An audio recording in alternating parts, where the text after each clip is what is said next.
Welcome to another video from Dr. Lock. Looks like we have a T-handle, and I'm not too sure actually what's wrong with this at the moment. I can see it's a little bit loose. It's coming out. That's probably what's wrong with it. Alright, let's just unlock it and see what's going on.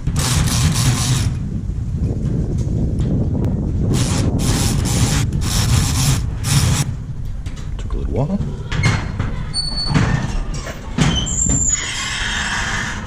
Okay.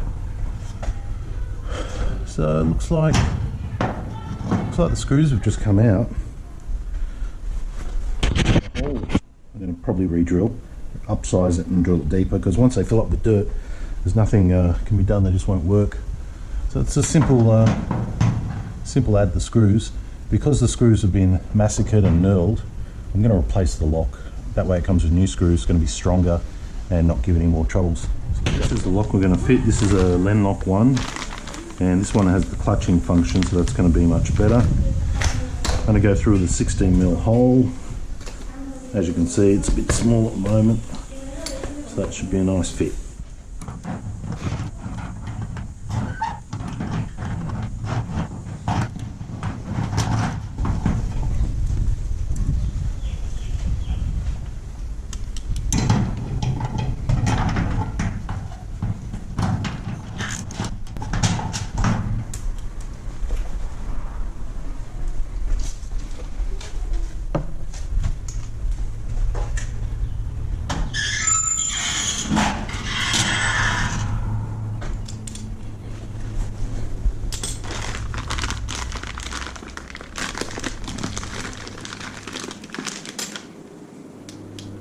So it's going to go.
Okay, so I've replaced it with a carbine clutching Len Lock T-handle, Len Lock clutching T-handle.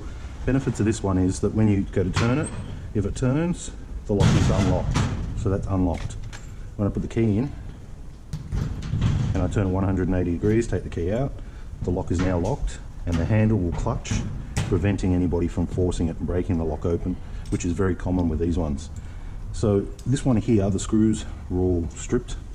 So the problem is, by the time I tap and re-tap these, then I'd be left with screws on the front. They wouldn't be flush, all sorts of problems. The screws have come out and they've been repaired before, so we can easily tell that the thread is damaged there. So at this stage it's better off with a new one. It's a better lock, it's more strong, and it's going to give them better protection. And these locks are available from our lock shop. Go to drlock.com.au, and now it's a stronger lock. Simple swap over. Okay, thanks for watching.